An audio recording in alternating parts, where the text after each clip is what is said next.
Meet Rick, a 15-year-old spirited, charismatic high school athlete. Rick always knew he wanted to pursue sports. Who knew? Maybe someday he would even compete in the Olympics. One afternoon, there was a crash. A truck slipped off the road. Rick was in the back of it. He was told he could never move or feel his legs again, and was relegated to using a wheelchair. Now, this may be saddening. A paralyzed 15-year-old, shattered dreams, bound to a wheelchair for life? Surely there was a change. But Rick stayed determined. He decided there was not going to be a change in his goals or dreams. Or was there? Rick continued pursuing sports, even finished college, and by his mid-20s, he had won several national and international medals and lures, had not only represented his country at the Paralympics twice, but had won 6 medals. Rick had achieved anything he had dreamed of before he became disabled. At the pinnacle of his career, through this true story of heroism and courage, Rick began to see a widespread problem. He realized that while he could compete and shine at the elite stage of the Olympics, he had difficulties with his conduct of routine life. He couldn't freely visit shops, restaurants, museums. Rick couldn't go anywhere he wanted. This was a systemic problem that needed a systemic response. So now Rick had a new goal, a new dream, to make the world more accessible and to prove that disability does not mean inability. This was not an ordinary plan. Rick decided to wheel around the world. Alongside his devoted team, he wheeled over the hills, through the valleys, through the heat of the desert, through the rain, withstanding freezing winds on icy roads, many of them not even paved. Rick showed perseverance. He showed ambition. He showed in the most imaginably vivid way, ability. In 2 years and 2 months and 2 days, he wheeled through 34 countries across North America, Europe, the Middle East, Asia, and Australasia, returning to his hometown of Vancouver on May 22nd, 1987. And he has since remained a jewel in Canada and a true symbol of heroism.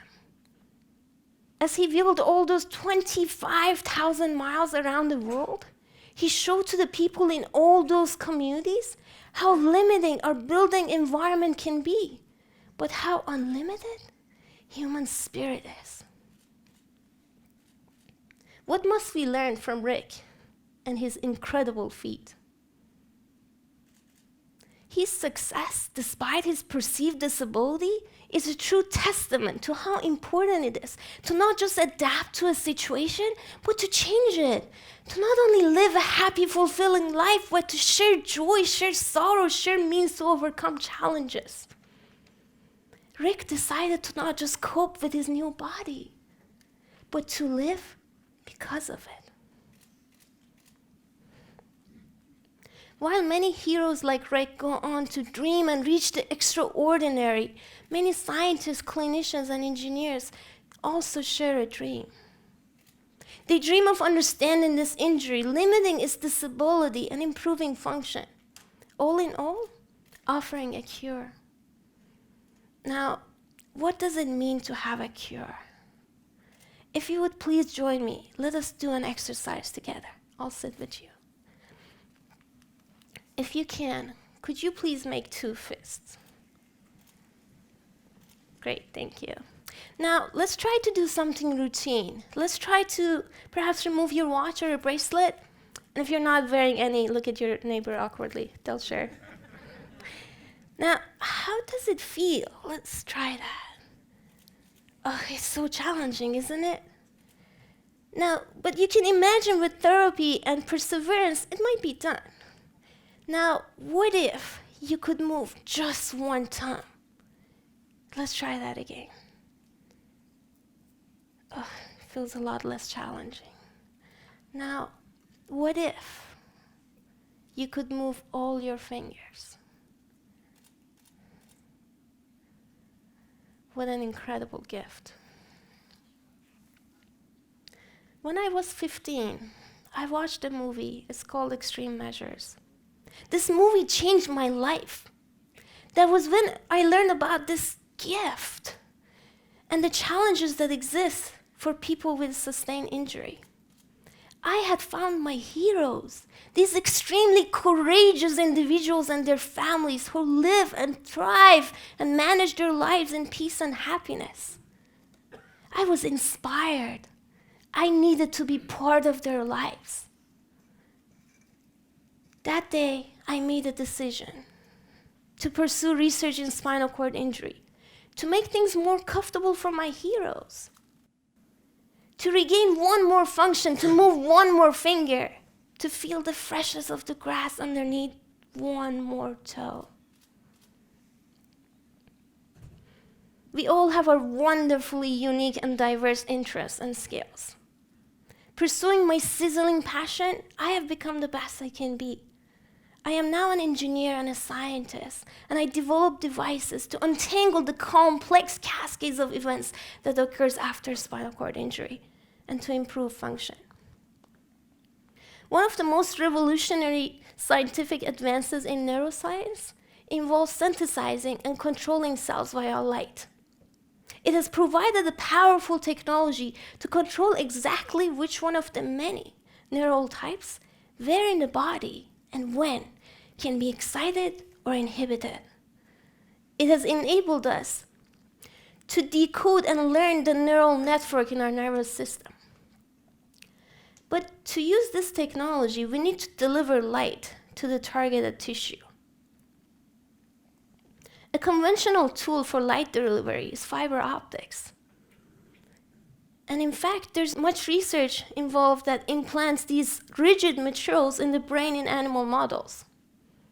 And that's not quite surprising. It's been decades that we've been implanting rigid, even more bulky materials into human brain to mitigate neurological conditions.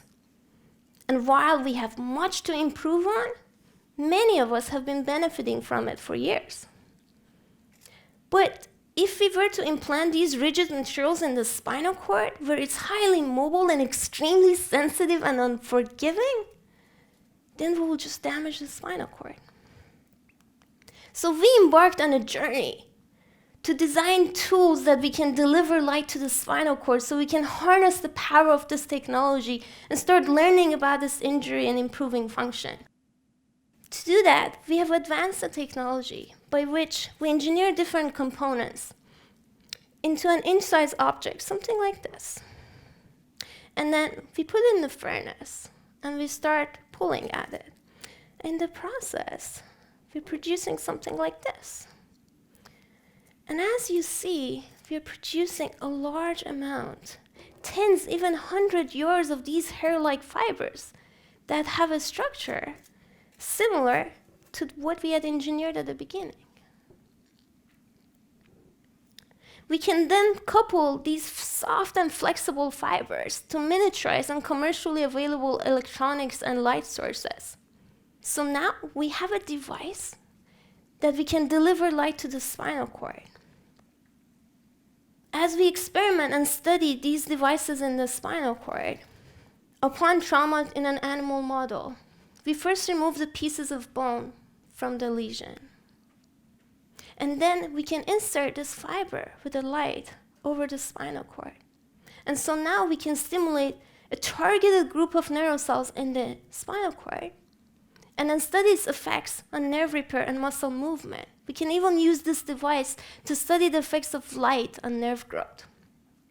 Another important factor that we must address in spinal cord injury is to guide the growing neurons along the lesion. You see, spinal cord is as thick as an average-sized ring finger and is comprised of 1 million of neurofibers, each of them thinner than your hair. And all of these fibers are bundled together in a precise pattern. So when there is a lesion in the spinal cord, once we intervene and succeed in inducing their growth, we need to guide all these millions of fibers through the lesion. Otherwise, they don't know which direction to grow. And not many, if any of them, will bridge the nerve gap.